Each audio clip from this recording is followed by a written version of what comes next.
Praise the Lord. सो आज जो हम बात करने वाले हैं, आज मैं किसी से बात कर रहा था और मैंने देखा कि वो बहुत परेशान है। जैसे मैंने उनको देखा, कभी भी वो बहुत ज्यादा परमेश्वर के आनंद में, उत्साह में, खुशी में वो सिस्टर रहती है। लेकिन आज जैसे वो बहुत परेशान लग रही थी, उनके चेहरे से पता चल रहा था कि उनके जीवन में कुछ तो कठिनाई है। और फिर जैसे मैं उसके बारे में सोचने लगा तो परमेश्वर ने कुछ थॉट्स, कुछ विचार मेरे मन में डाले। और मैं सोचने लगा कि ऐसे बहुत बार हम क्रिस्ती, जो प्रभु से बहुत प्यार करते हैं, हम उसके वचनों पर चलना चाहते हैं, हमने उसको अनुभव किया है, उसके महानता को, उसके अद्भुत कामों को हमने अनुभव किया है। तो कभी कभी हम सोचते हैं कि क्यों ऐसे चीजें, ऐसे प्रॉब्लम्स हमारे जीवन में आती है। तो उसी के बारे में आज उसी विषय के बारे में आज हम सीखेंगे और जानेंगे कि अगर आपके जीवन में ये चीजें होती है तो हमको क्या करना चाहिए। मेरा स्क्रीन में शेयर करूंगा।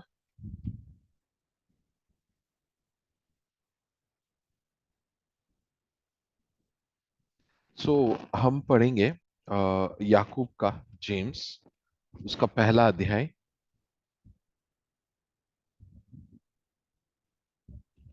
और उसका दूसरा वचन।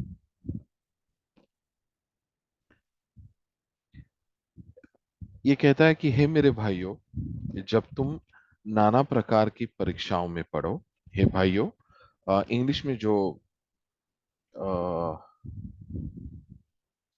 इंग्लिश में जो शब्द है वो कहता है कि जब तुम नाना प्रकार की बीमारी, सॉरी, परीक्षाओं में, तकलीफों में पड़ो, तो इसको पूरी आनंद की बात समझो, यह जानकर कि तुम्हारे विश्वास के परखे जाने से धीरज उत्पन्न होता है।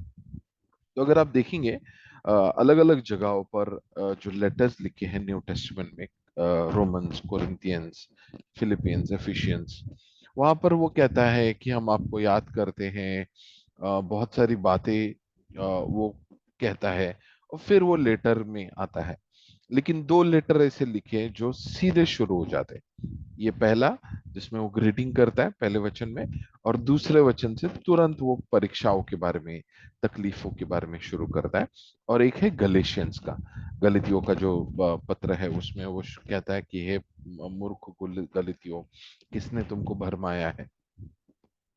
तो मुझे ऐसा लगता है कि वो इमरजेंसी है। अगर मैं किसी को फोन करता हूँ और मैं कैजुअल फोन कर रहा हूँ, जस्ट मुझे डिस्कशन करना है, तो मैं पूछूंगा क्या है, कैसे चल रहा है, सब लोग अच्छे है क्या, खाना बनाया क्या, आपने क्या किया, आप चर्च गए थे क्या, आज क्या सिखाया। और फिर मैं एक कैजुअल कन्वर्सेशन शुरू करूंगा। यहाँ कुछ अर्जेंट है, तो ये दोनों भी जगह पे, गलतियंस और यहाँ पर, वो बात कर रहा है कि जब तुम परेशानियों में गिरो, नाना प्रकार की परेशानियों में गिरो, तो पहली बात तो इसे आनंद की बात समझो, ये खुशी की बात है।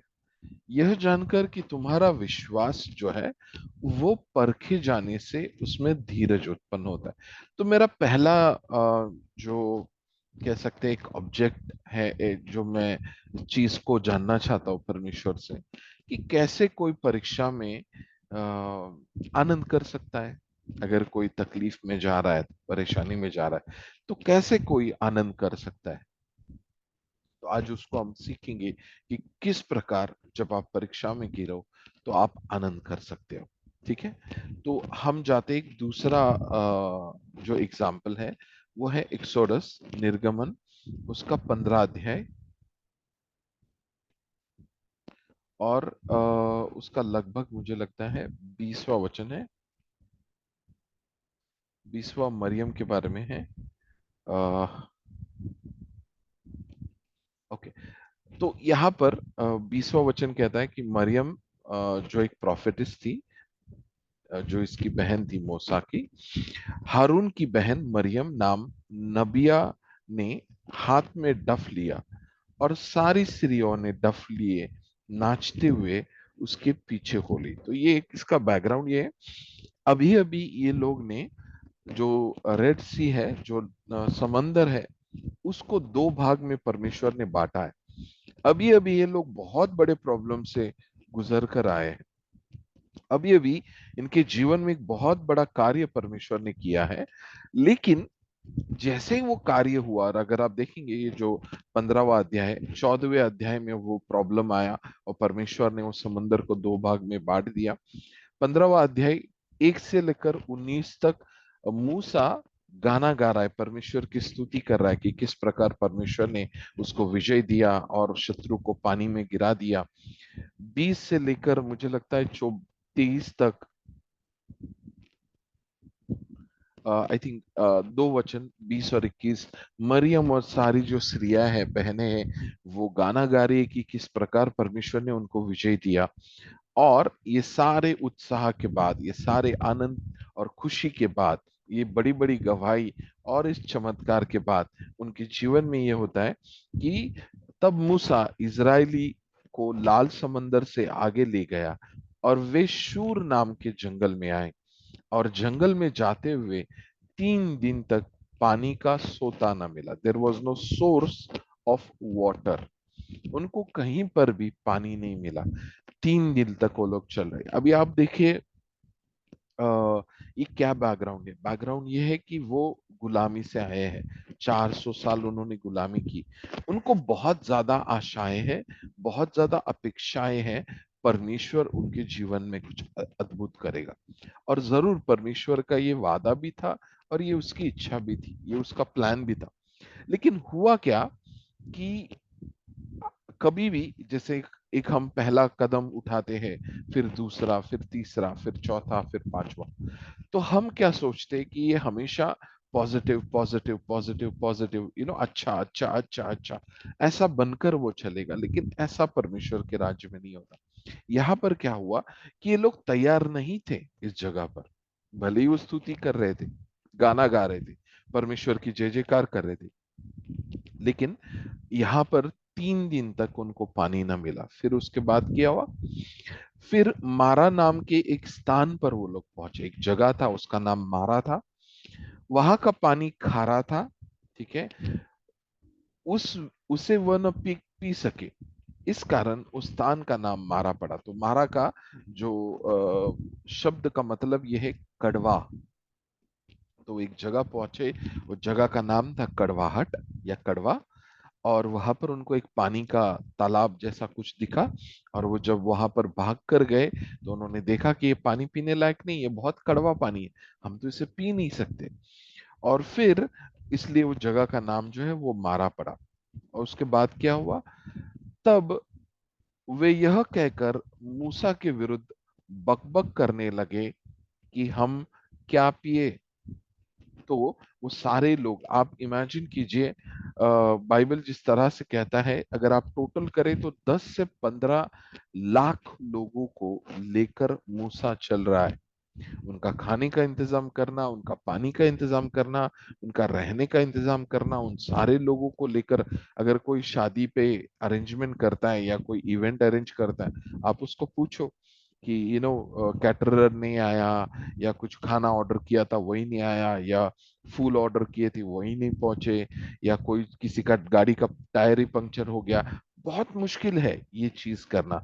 और सिर्फ 100 200 500 लोगों का इतना मुश्किल है, लाखों लोगों को लेकर चलना, ऐसा कार्य परमेश्वर ने उसके हाथों में दिया था।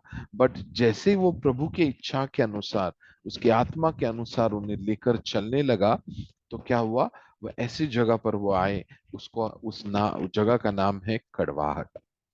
और हमारे जो परमेश्वर के साथ वॉक विद गॉड, हमारा जो परमेश्वर के साथ जो रिश्ता है, इस रिश्ते में भी ऐसे कभी मुकाम आपके लाइफ में आएंगे जहां आपको, पहली बात, जो आपने अपेक्षा नहीं किया था अचानक आपके जीवन में हो जाता है। दूसरा, आपको लगा था कि अभी अभी समंदर को परमेश्वर ने दो हिस्से में बांटा, तो इससे आगे कभी कुछ प्रॉब्लम नहीं होगा।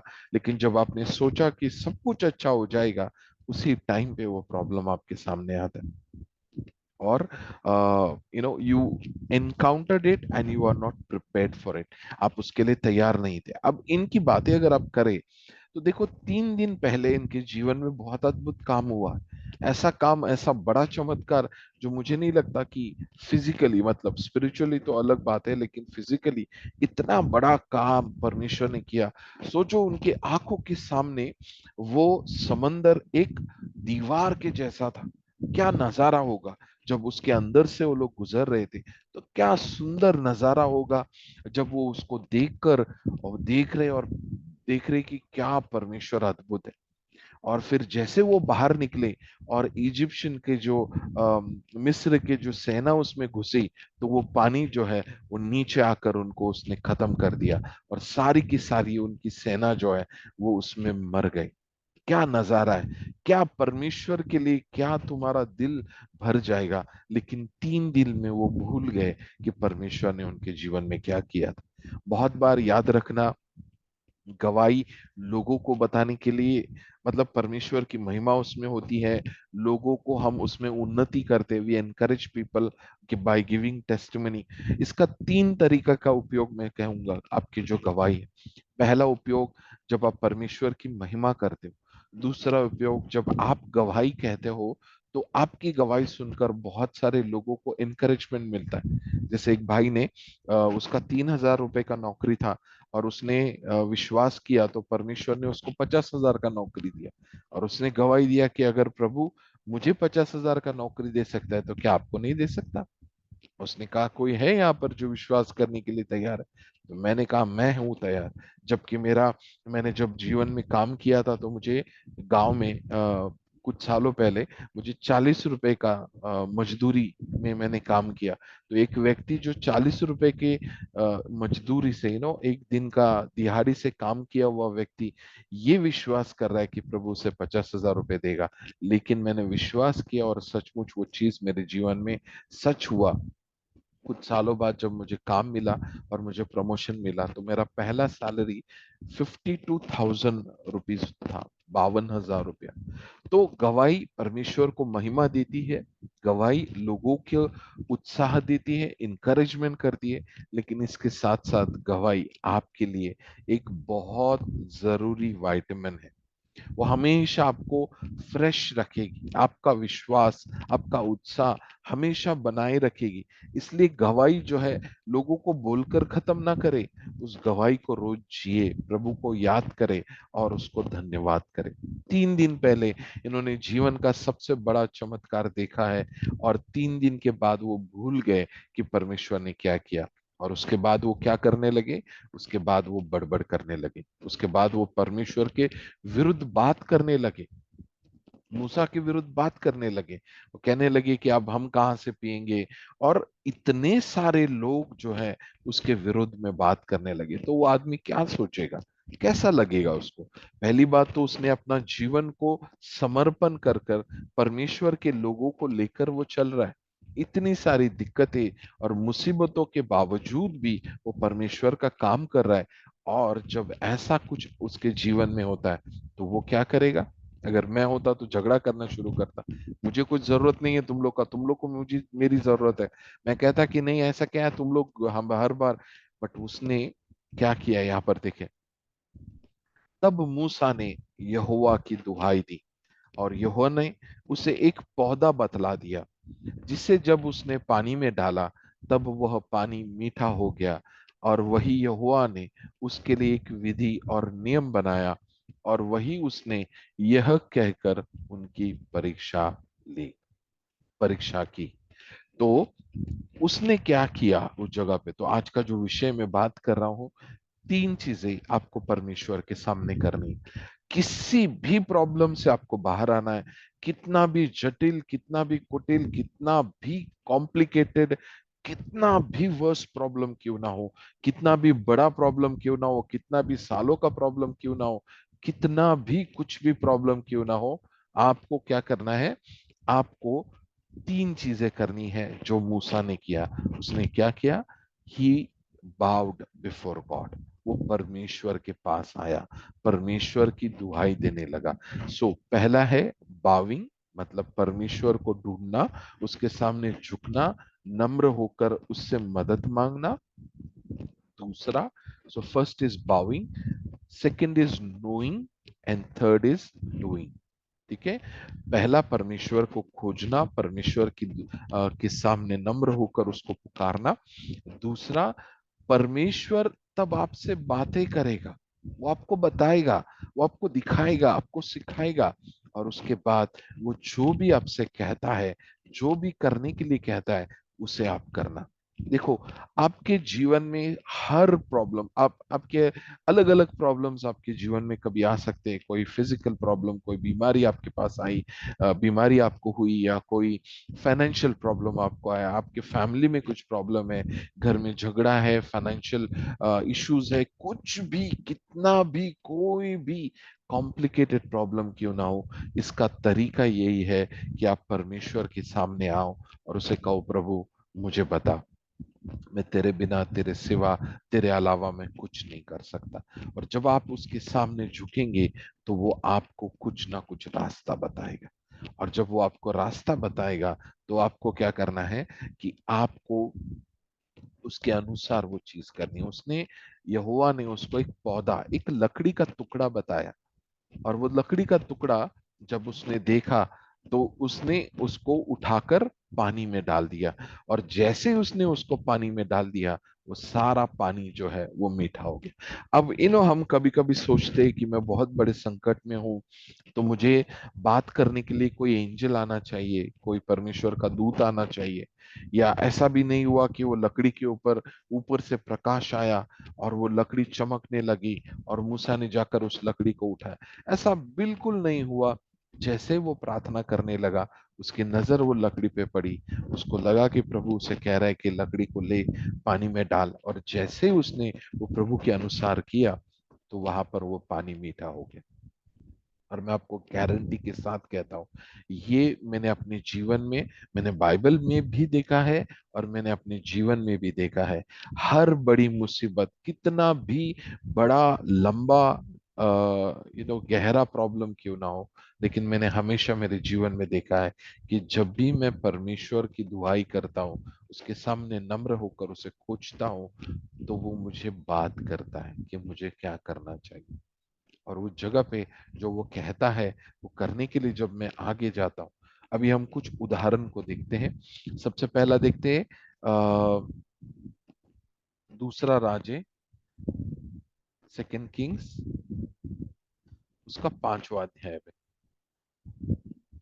और ये स्टोरी है नामन के बारे में। नामन, थोड़ा हम स्किप करेंगे इसको।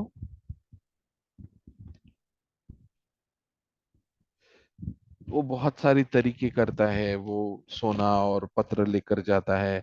फिर आ, हाँ, तब नामन घोड़ों और रथों समेत एलिशा के द्वार पर आकर खड़ा हुआ। अब ये एलिशा कौन है? ये एलिशा वही है जो उसके सालों का बीमारी को हटाने का कारण बनेगा। He is a source by which, he is a means by which God is going to provide his needs. एक ऐसा व्यक्ति जिसके द्वारा परमेश्वर उसकी जरूरतों को पूरा करेगा। वो कहाँ खड़ा है? वो एलिशा के द्वार पर खड़ा है। मतलब कहाँ खड़ा है? इन अदर वर्ड्स, वो अपने चमत्कार के द्वार पर खड़ा है। फिर क्या हुआ? तब एलिशा ने एक दूत से, एलिशा के एक दूत से उसके पास यह कहला भेजा कि तू जाकर यरदन में 7 बार डुबकी मार, और तब तेरा शरीर जो का त्यों हो जाएगा और तू शुद्ध हो जाएगा। ये क्या तरीका है? वो इंटेलिजेंट था, वो अधिकारी था, वो बहुत गुस्सा हो गया। परंतु नामान क्रोधित होकर ये कहता हुआ चला गया कि मैंने तो सोचा था कि अवश्य ही तू मेरे पास बाहर आएगा, खड़ा होकर अपने परमेश्वर यहोवा से प्रार्थना कर कर कोढ़ के स्थान पर अपना हाथ फेर कर कोढ़ को दूर करेगा। उसने बहुत कुछ सोचा था कि ये आएगा, बिजली कड़केगी और लाइट वहां पर आएगा। उसने सोचा था कि मैं गिर जाऊंगा और उठूंगा और मैं चंगा हो जाऊंगा, ये आकर हाथ लगाएगा और मैं चंगा हो जाऊंगा।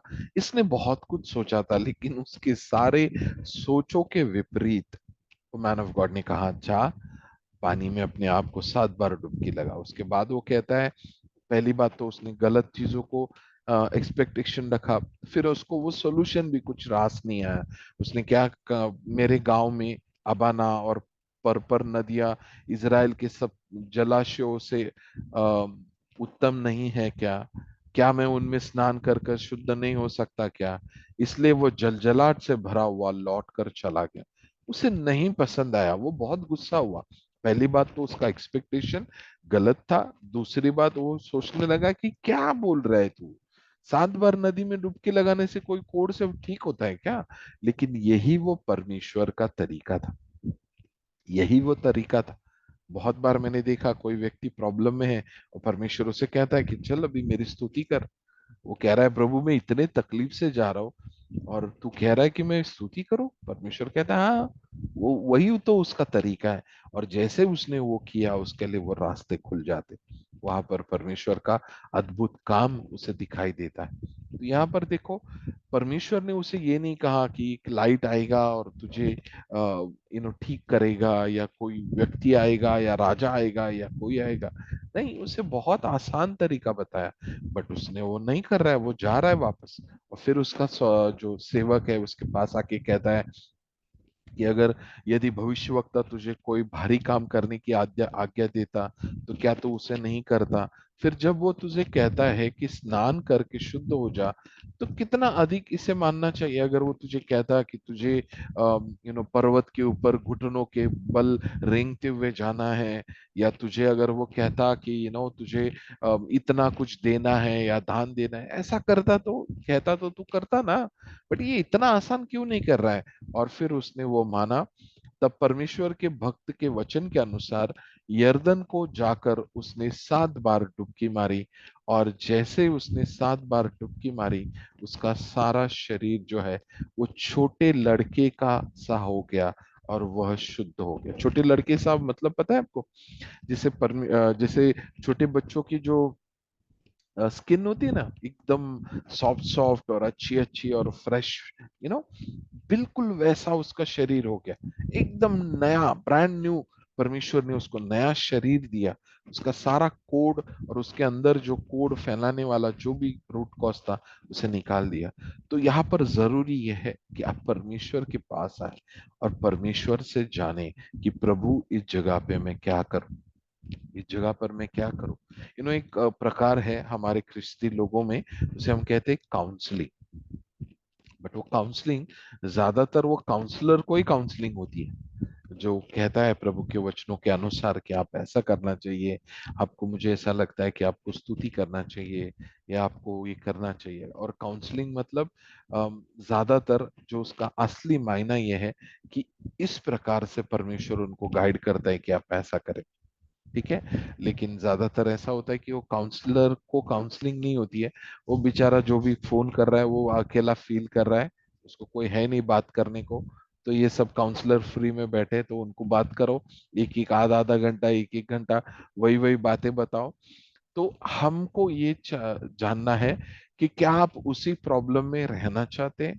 अगर नहीं, तो परमेश्वर से सुने, अपने कानों को परमेश्वर की ओर लगाए, उसकी आवाज की ओर लगाए। क्योंकि जैसे तुम्हारी आंखें और तुम्हारे कान परमेश्वर की ओर होंगे, तो वो हमेशा तुम्हें सॉल्यूशन देगा।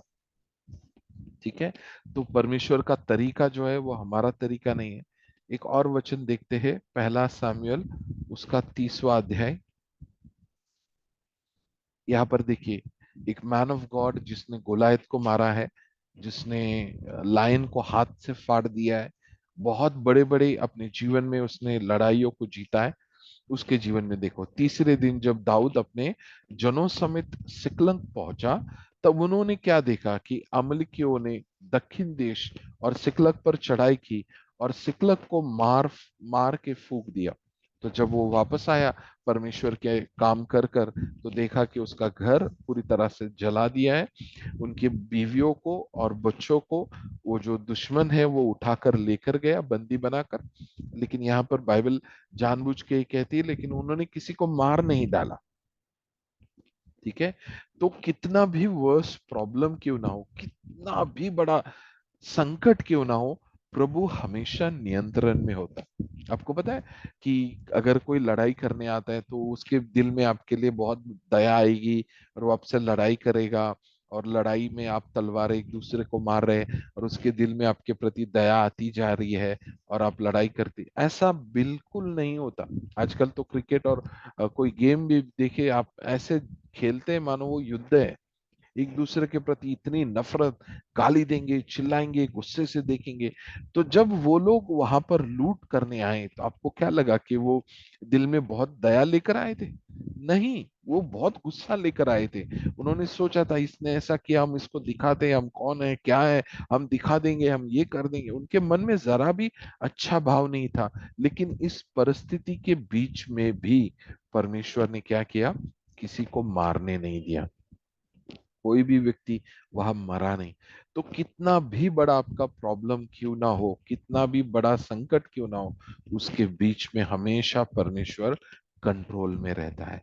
जब यीशु को मारा जाता था, मारा जा रहा था क्रूस पर, उसके शरीर को वो पागल होकर वो मार रहे थे, वो सैनिक, वो जो सिपाही है, उनको होश नहीं था, इतना जोर से मार रहे थे कि यीशु कहता है उनका मारना मानो जैसे एक सांड मुझे, जो सांड धक्का देता है अपने फोrehead से, वैसा लग रहा है।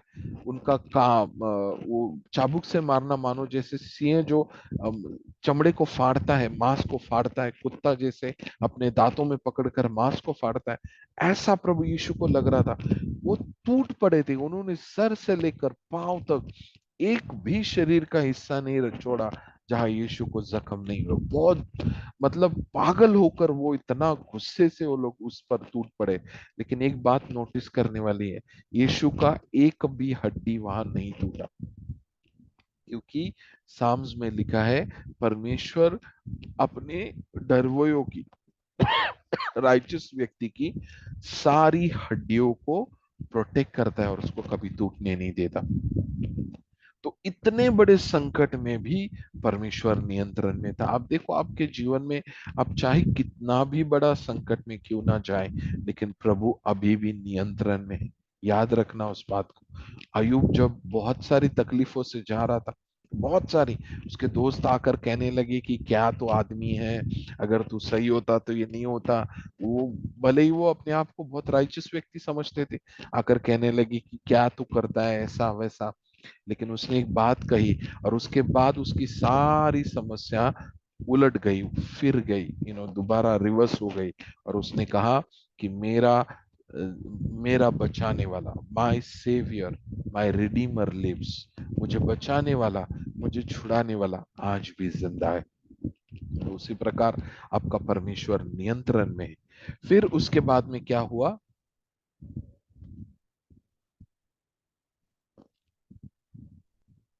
और दाऊद और उसके लोग चिल्ला चिल्ला कर इतने रोए कि उनके पास रोने की शक्ति नहीं रही। इतना ज्यादा तकलीफ में वो गए।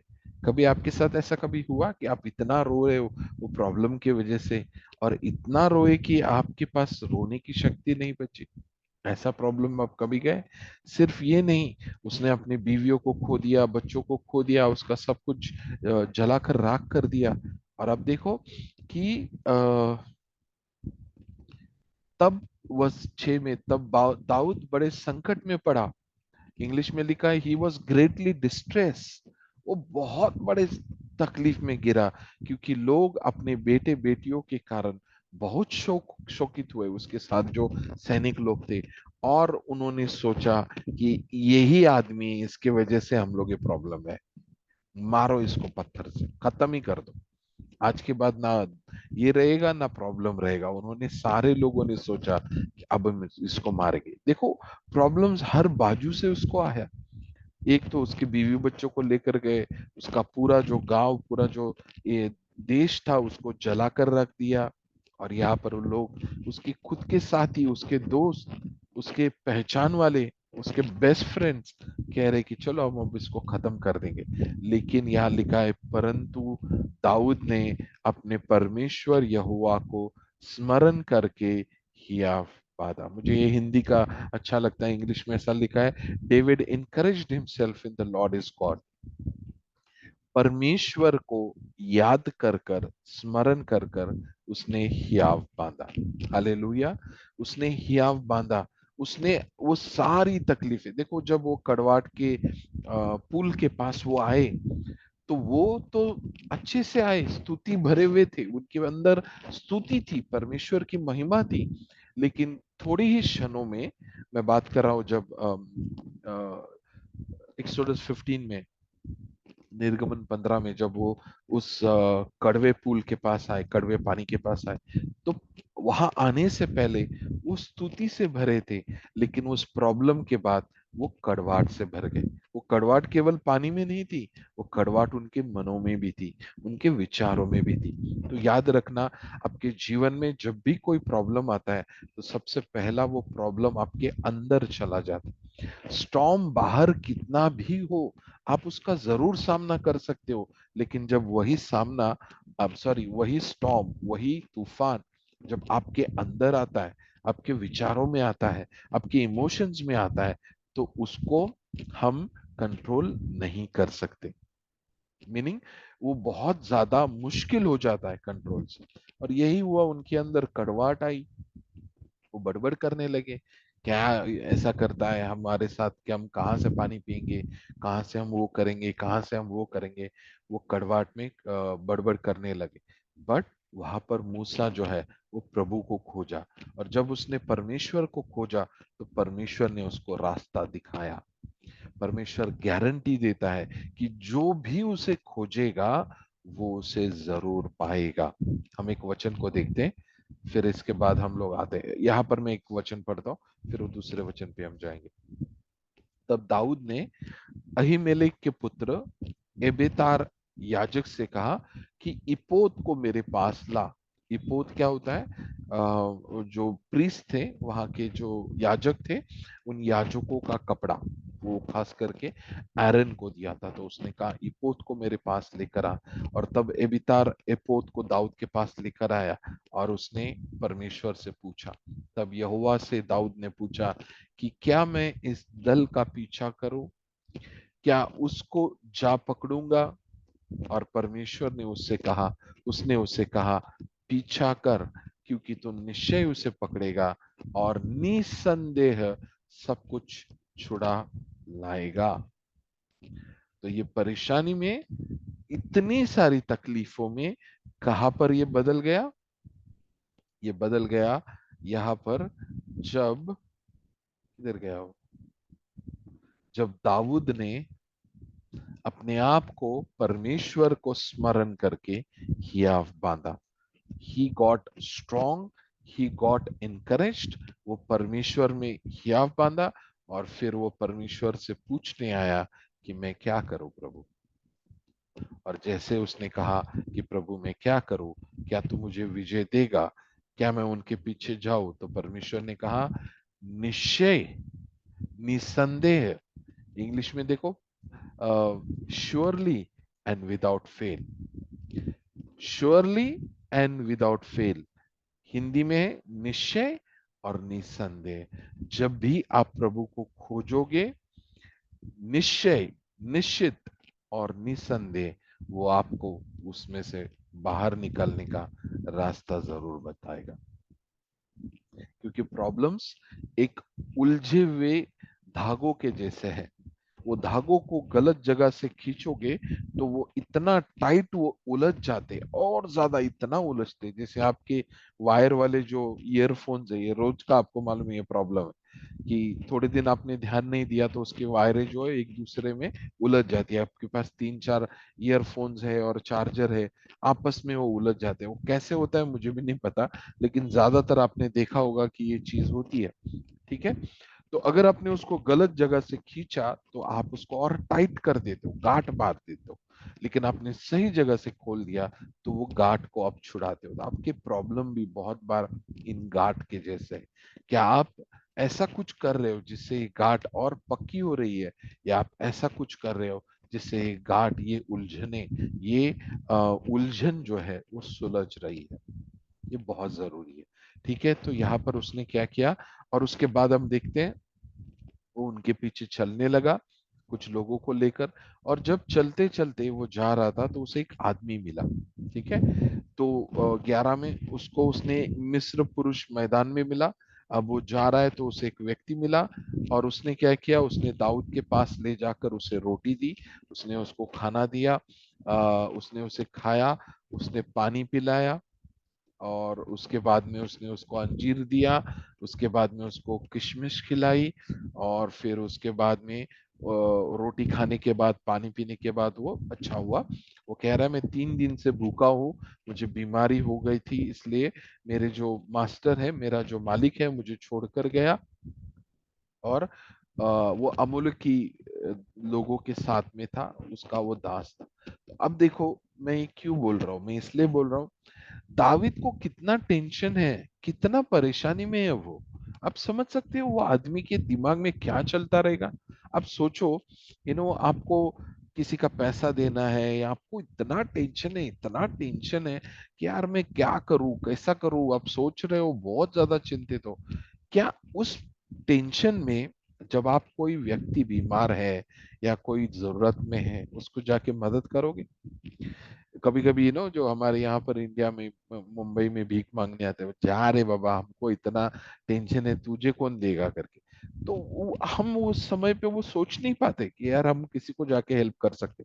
लेकिन यहाँ पर देखो, इतने परेशानी के बावजूद दाविद ने उसकी मदद की, और क्योंकि दाविद ने उसे मदद की, यही वो व्यक्ति था जो वो लोग जब लूट करने आए तो ये उनके साथ था। यहाँ पर उन्होंने आकर लूट किया, उनके बीवी बच्चों को लेकर गए, जला दिया। उसको उनका ठिकाना पता है, उसको पता है कौन है, उसको पता है कहाँ गए हैं, और वो सारी चीजें उसने दाविद को बताया। अगर दाविद ने उसकी मदद नहीं की होती तो उसे कभी नहीं पता चलता कि कौन आया, किसने किया, कहाँ गया, कौन सी दिशा में गया, दाविद को कभी नहीं पता चलता।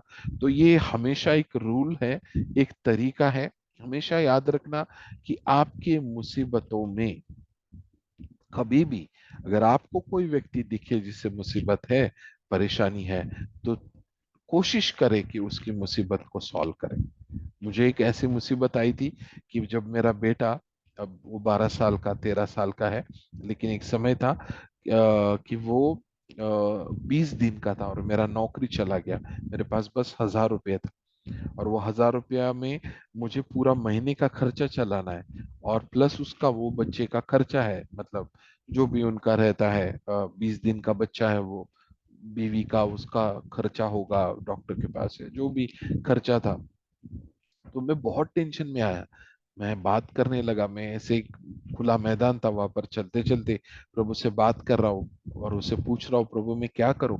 और उतने में मुझे एक फोन आया किसी का, उन्होंने कहा ब्रदर आप सैटरडे को फ्री हो? मैं बोला क्यों? बोला हमारा एक प्रीचर आता है रेगुलरली, बट वो सैटरडे को उसको कुछ काम है, तो आप आकर प्रीचिंग करोगे? मैंने, हाँ, नहीं, इनफैक्ट मैं वो बोलने जा रहा था कि यार मैं बहुत टेंशन में हूँ, अब मैं कभी आता हूँ ना, इस बार नहीं हो सकता है, क्योंकि मैं सच में बहुत परेशान था, मैं कैसे करूँ, कहाँ से लाऊं। लेकिन मैंने यही यही सिद्धांत को समझा कि जब मैं परेशानी में हूँ तो मैं दूसरों का प्रॉब्लम जाके सॉल्व करूंगा, और परमेश्वर मेरा भी प्रॉब्लम सॉल्व करेगा। तो मैंने यही सिद्धांत को फॉलो किया, जैसे प्रभु ने वो अपॉर्चुनिटी दिया मुझे। तो मैं गया उस सिस्टर के घर पे, उनको पता चला कि उनका जो रेगुलर प्रीचर है वो आया नहीं, लोगों को पता चला होगा। तो वहां पर आए 3 जन वचन सुनने के लिए। वो फर्स्ट टाइम उन्होंने मुझे बुलाया, और शायद लास्ट टाइम बुलाया, उसके बाद मैं कभी गया नहीं। तो मैं सोचा प्रभु यार, ये 3 लोगों के लिए आप मुझे लेकर आए, मैं इतना सारा टेंशन में था। लेकिन प्रभु की योजना देखो, वो सिस्टर ने मुझे वहां पर एक चेक लिख कर दिया, ना उससे पहले उन्होंने कभी दिया, ना उसके बाद कभी उन्होंने मुझे दिया। तो वो चेक वहां पर मुझे मिला 25,000 रुपए का, और वही चेक के द्वारा, उसी पैसे के द्वारा अगले 1.5 महीने तक मेरा घर चला, और उस घर का खर्चा उसमें चला। तो अगर मैं अपने जख्मों को, जैसे जानवर अपने जख्मों को चाटते हैं, तो शायद उनके वो थूक में या उनके मुंह के अंदर जो सलाइवा है, उसमें उनको हीलिंग मिलती है। लेकिन जब इंसान अपने जख्मों को चाटेगा, तो वहां पर उसको इन्फेक्शन हो जाएगा, उसके मुंह के अंदर भी जाएगा, और वो जख्म का भी इन्फेक्शन फैल जाएगा।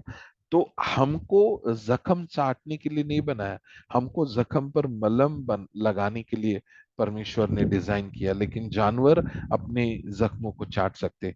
तो जब आप तकलीफ में जाते हो तो अपने जख्मों को ना चाटे, लोगों के सामने मत बताए। जो मिलेगा, जिसको फोन कर रहे हैं, क्या बोलूं क्या बोलूं, ये हो रहा है, वो हो रहा है, वो हो रहा है, ऐसा ना करे। आपके जख्मों को चाटने से वो और ज्यादा कॉम्प्लिकेटेड हो जाएंगे, और ज्यादा उसका इन्फेक्शन बढ़ जाएगा।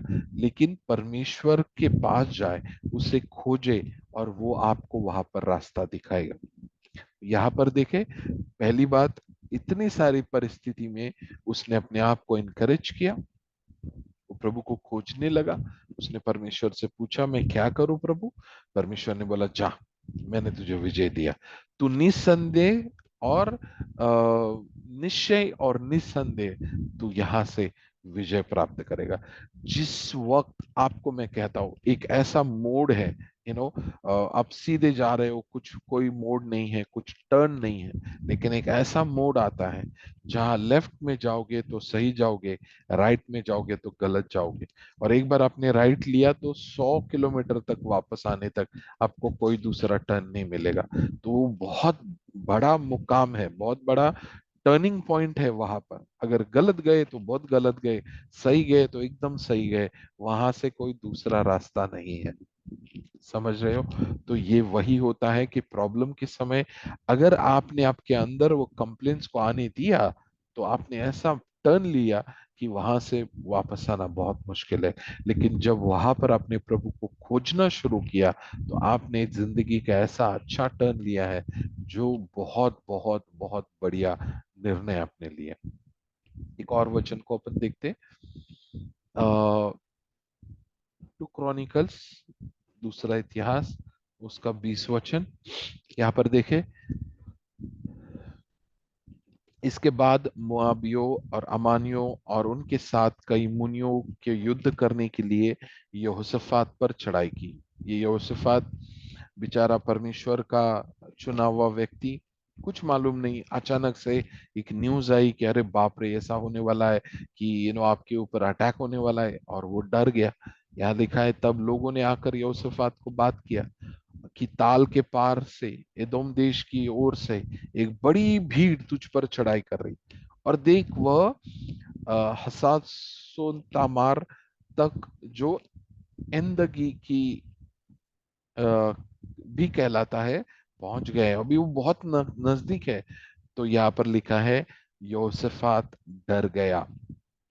यहोशाफात डर गया और क्या करने लगा? यहोवा को खोजने लगा। लोगों को नहीं, भाई मेरी मदद कर, चाचा मेरी मदद कर, ताई मेरी मदद कर, नहीं, वो यहोवा को खोजने लगा। जैसे मैंने आपको वो गवाही दी, 20 दिन का मेरा बच्चा था और पैसा नहीं था। आपको पता है, जहां मैं बाइबल स्टडी कंडक्ट करता हूँ, वहां करोड़पति लोग हैं, 2 लोग हैं करोड़पति, उनका बिजनेस है, उनका 10 से 11 करोड़ का टर्नओवर है साल का। और वो जो आंटी है, वो बहुत सालों से मैं उनको उनको और बहुत सारे लोगों को वचन सिखा रहा हूँ।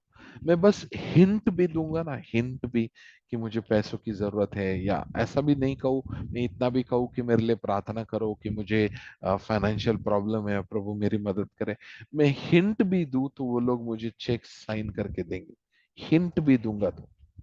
बट मैंने कहा, प्रभु ये मुझे प्रोवाइड करने वाले नहीं, भले ही वो करोड़पति है या अरबपति है, बट मुझे प्रोवाइड करने वाला, मेरी जरूरतों को पूरा करने वाला तू है।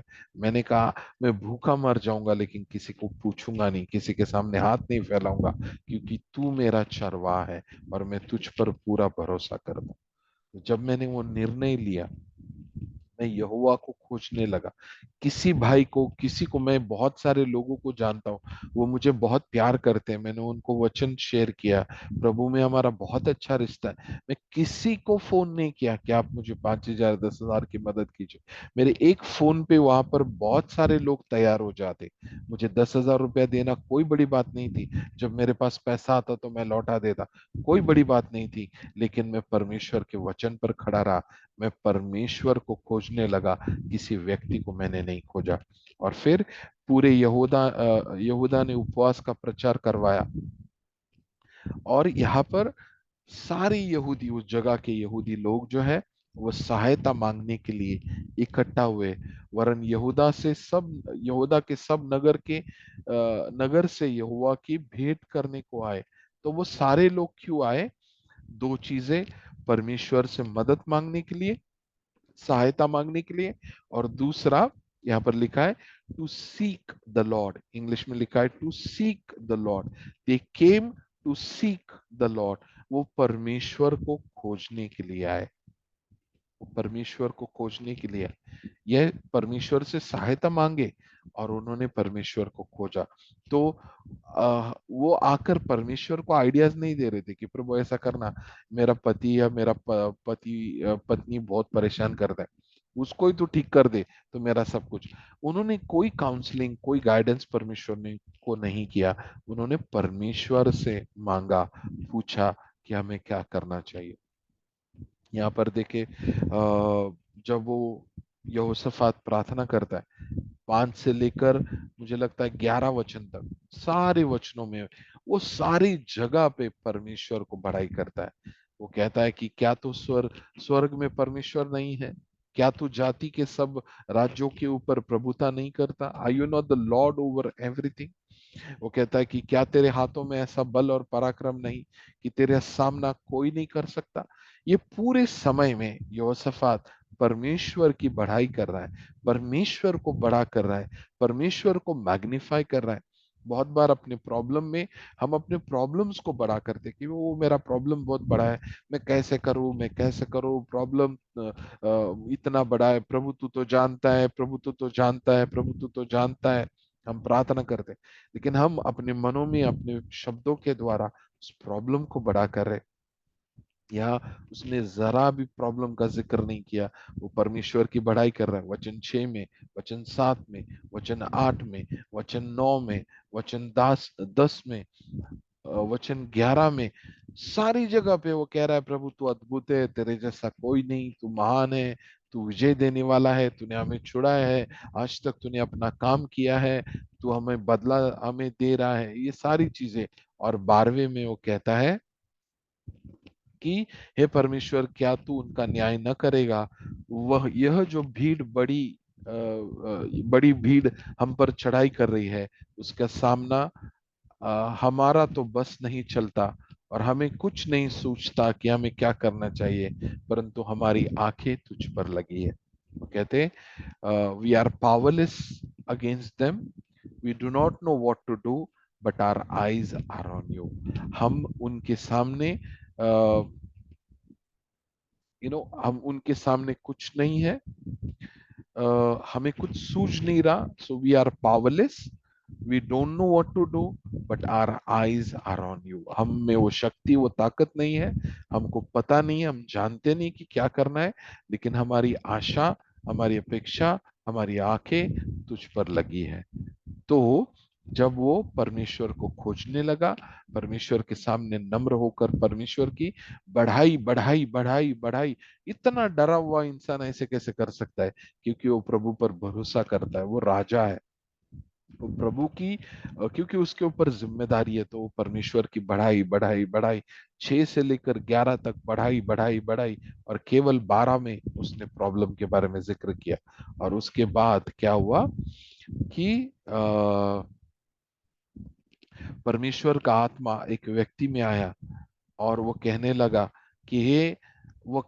वो परमेश्वर का आत्मा, कि हे सब यहूदियों और यरूशलेम के रहने वालों, हे राजा यहोशाफात, तुम सब ध्यान दो, यहोवा तुमसे कहता है, तुम इस बड़ी भीड़ से मत डरो, तुम्हारा मन कच्चा ना हो, क्योंकि युद्ध तुम्हारा नहीं, परमेश्वर का है।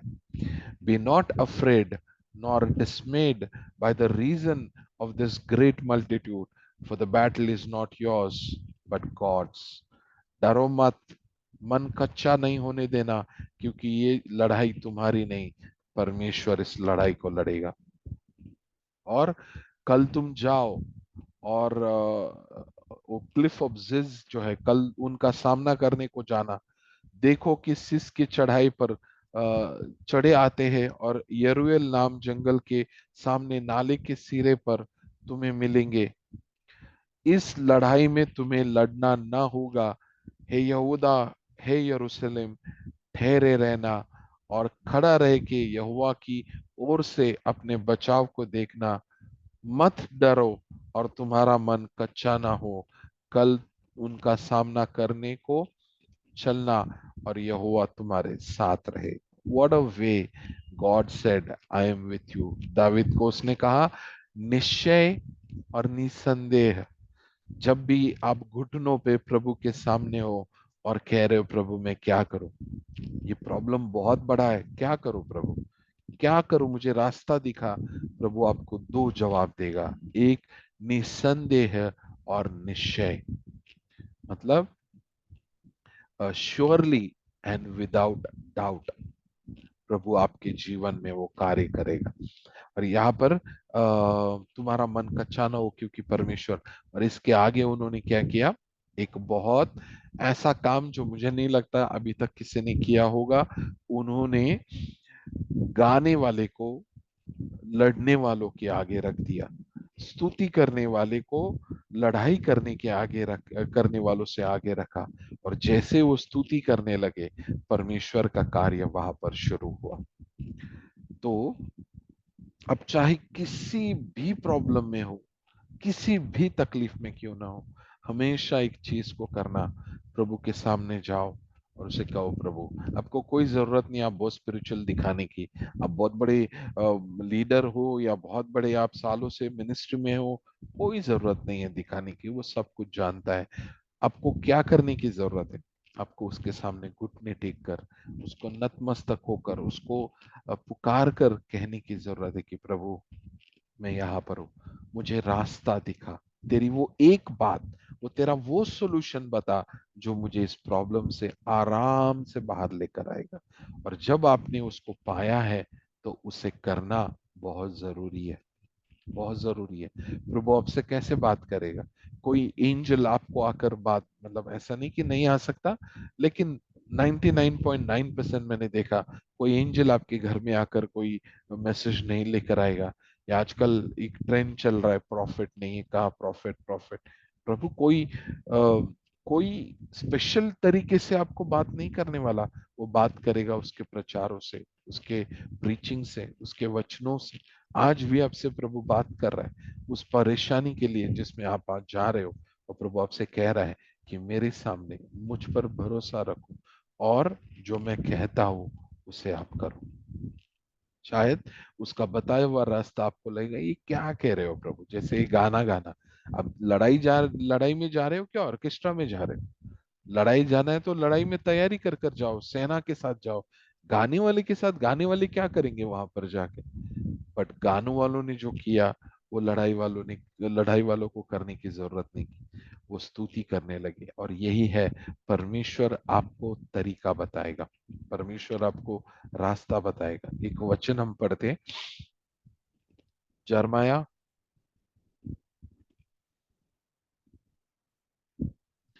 उसका 29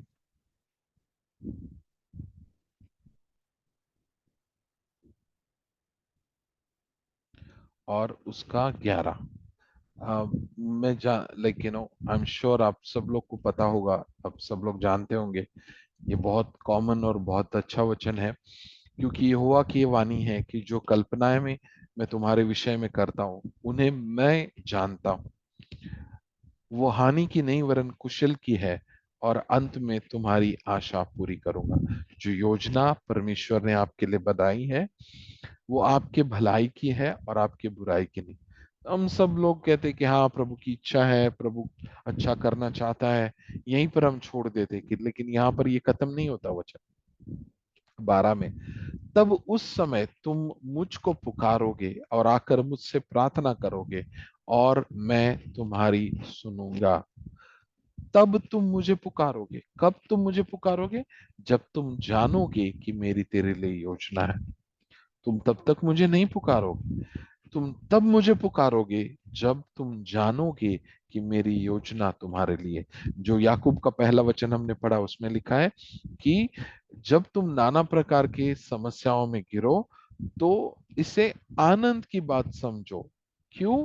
क्योंकि यह जानकर knowing knowing what? Knowing that God is in control. परमेश्वर पूरी तरह से नियंत्रण में है. Knowing that he has a plan. उसकी योजना मेरे भलाई के लिए. Knowing that he has already prepared a way for you. ये जानकर कि उसने मेरे लिए ऑलरेडी एक रास्ता बनाया है. तो यह जानकर धन्यवाद और स्तुति के साथ तुम उसको पुकारोगे, प्रार्थना करोगे, और तुम मुझे ढूंढोगे और पाओगे भी, क्योंकि तुम संपूर्ण मन से मेरे पास आओगे. ये मेरे जीवन की बार बार किया हुआ, मैंने ये खुद किया है. एक बार ऐसा हुआ कि मुझे एक बहुत बड़ी गवाही है, लंबा स्टोरी है, लेकिन मैं उसको छोटे में कहता हूँ कि अ, मैंने एडमिशन मेरा कैंसिल किया था यूनिवर्सिटी में, और एक कॉलेज में, दूसरे कॉलेज में मैंने एडमिशन लिया था. एडमिशन का जो फॉर्म भरना है, सर्टिफिकेट, जो 12th मार्कशीट और लिविंग सर्टिफिकेट, उसका लास्ट दिन है आज. अगर मैं शाम तक नहीं करूंगा, 5 बजे तक, तो मेरा पूरा साल और मेरा पूरा करियर बर्बाद हो जाएगा. तो मैंने एक जगह पे कैंसिल किया, दूसरा जगह पे मुझे ऑलरेडी मिल गया था, तो उन्होंने बोला सर्टिफिकेट आपको जमा करना है ये तारीख तक. लेकिन जहां से मैंने कैंसिल किया यूनिवर्सिटी से, उसका जो एक्चुअल कॉलेज था वो पनवेल में था, वो मुझे सर्टिफिकेट नहीं दे रहा है. उसने बोला मेरे पास 40 स्टूडेंट थे, अब 12 बचे, उसमें से तुम दोनों जाओगे तो मेरे पास क्या बचेगा. मैं नहीं जाने दूंगा. तुमको पुलिस कंप्लेन करना है, तुमको जो करना है करो, मैं तुमको सर्टिफिकेट नहीं दूंगा. और वो एक दिन पहले की बात है जो उसने जब ये बात कही, एक दिन पहले, और दूसरा दिन लास्ट दिन है. मैं आकर परमेश्वर के सामने रोने लगा. मैंने कहा प्रभु मैं क्या करूं. उसने कहा तुझे जो करना है कर, मैं दूंगा ही नहीं. अगर मैं दूंगा तो भी 4 दिन के बाद, जब तुम्हारा डेट निकल जाएगा उसके बाद दूंगा, तो क्या कर लोगे. मेरा तो पूरा साल बर्बाद हो जाएगा. तो मुझे याद है, मैं आकर, घर में कोई नहीं था, मैं आकर घुटना टेक कर परमेश्वर के सामने रोने लगा. और जैसे मैं रोने लगा, मेरे मन में एक ऐसा अश्योरेंस आया, मानो जैसे परमेश्वर मुझे कह रहा है कि डर मत, क्योंकि ये लड़ाई तेरी नहीं मेरी है. दूसरा दिन मैं वापस गया उसी जगह पे. सुबह के समय हम गए और शाम को 4 बजे तक हमें वापस आना है. तो जैसे हम गए, परमेश्वर ने ऐसा कार्य किया, उसका मन को बदल दिया और उसने वो सर्टिफिकेट दिया. उस साल का जो लास्ट का सर्टिफिकेट सबमिट करने वाला, मैं और मेरा जो दोस्त थे, हमने, मुझे लगता है 4:55 पे हमारा सबमिशन हुआ था, जो फाइनल सबमिशन. अगर 5 मिनट से ज्यादा हम लेट हो जाते तो वो साल मेरा बर्बाद हो जाता, मेरी पूरी जिंदगी बर्बाद हो जाती. तो सही समय पर परमेश्वर ने मुझे बचाया. ऐसे अनगिनत गवाहियां है जब मैं प्रभु के सामने रोया. एक बार ऐसा हुआ कि मेरी कोई गलती नहीं थी, और एक एस्केलेशन आया ऑफिस में, और उस दिन उन्होंने कहा कि आपको पनिश किया जाएगा, और मुझे लगता है मेरा 32,000 रुपया, 32,000 रुपीज का लॉस होने वाला. बहुत बड़ी अमाउंट है, 32,000 रुपीज का लॉस होने वाला है. तो आज मैनेजर ने बोला कि पनिश हिम. और पनिश मतलब सीधा 32,000 इज गॉन, आपका 32,000 रुपया गया. तो उन्होंने कहा था फ्राइडे के दिन. तो मेरा जो टीएल था, मैनेजर ने कहा टीएल को कि पनिश हिम. मेरा कोई गलती नहीं था, बट फिर भी, तो उसने कहा एक काम कर, मैं उसको 2 दिन मांगा है, तू जाकर प्रार्थना कर, मैं जानता हूँ तेरा परमेश्वर तेरी सुनता है, और मंडे को वापस आते हैं और फिर बाद में देखते हैं. और उस दिन मैंने सचमुच यही किया. 32,000, मैं बात कर रहा हूँ 2008-9 की, जब मेरे लिए बहुत बड़ी बात थी 32,000 को गंवाना. तो जब मैं वापस आया तो परमेश्वर ने वो पूरी बाजी को पलट दिया, क्योंकि वहां पर जब मैं प्रभु को ढूंढूंगा संपूर्ण हृदय से, तो वो मेरे लिए ऐसा रास्ता खोलेगा जो मैं कभी सोचा नहीं था. और ये जो बात हम कर रहे हैं, स्पिरिचुअलिटी में ये सारी चीजें हो चुकी है, लेकिन जब वो मैनिफेस्ट होती है, जब दुनिया में उसको हकीकत में प्रभु लेकर आता है, उसकी हम बात कर रहे हैं, तो प्रभु को खोजना बहुत जरूरी है. प्रभु को पूछना. बहुत बार ऐसा होता है, एक व्यक्ति का मैंने गवाही सुना, उसके जीवन में बहुत बड़ा संकट आया, और उसने फोन किया एक मैन ऑफ गॉड को, उसको कहा ये संकट आया. तो उसने बोला आपके घर में टेप रिकॉर्डर है. उन्होंने कहा हाँ. उन्होंने कहा आप एक गाना लगाओ, और वो गाने पे आप नाचना शुरू कर दो और प्रभु की स्तुति करो. उसने बोला ये क्या बात कर रहा है, मैं इतना बड़ा संकट से जा रहा हूँ, और अभी कौन नाचेगा और कौन गाएगा और कौन स्तुति करेगा. उसने बोला आप जस्ट करो. और जैसे उसने वो किया, वो कहता है अद्भुत कार्य वहां पर हुआ. और परमेश्वर ने, खास करके उसके डैडी को हार्ट अटैक आया था, और जैसे वो स्तुति और आराधना करने लगा, उनका वो दर्द चला गया पूरी तरह से और एकदम ठीक हो गए। भी इसका मतलब ये नहीं कि आप डॉक्टर के पास नहीं जाओगे और आप नाचना गाना शुरू करेंगे, क्योंकि वो चीज उनके लिए उस सिचुएशन में था, जरूरी नहीं वो आपके लिए भी होगा। ये एक और चीज मैंने देखा है कि अभी जैसे ये मूसा ने वो लकड़ी को लेके पानी में डाला, तो इसके बाद जो भी आएगा वो लकड़ी को लेके पानी में डालेगा। वो मूसा के लिए वो जगह पे दिया था। या जो अभी हमने गवाही देखी, अभी जो एक और ये देखा नामान के बारे में, जो गेहाजी था, गेहाजी के पास एलिशा का स्टाफ था, उसका क्या कहते हैं उसको, वो लकड़ी था। उसको जाके वो बच्चे के मुर्दे पे उसने, मरा हुआ बच्चे पे लगाया, कुछ नहीं हुआ। लेकिन एलिशा ने लगाया तो वो जिंदा हुआ। तो बोलने का मतलब ये है कि परमेश्वर आपको जो रास्ता दिखाता है, उस रास्ते पर आप चलो।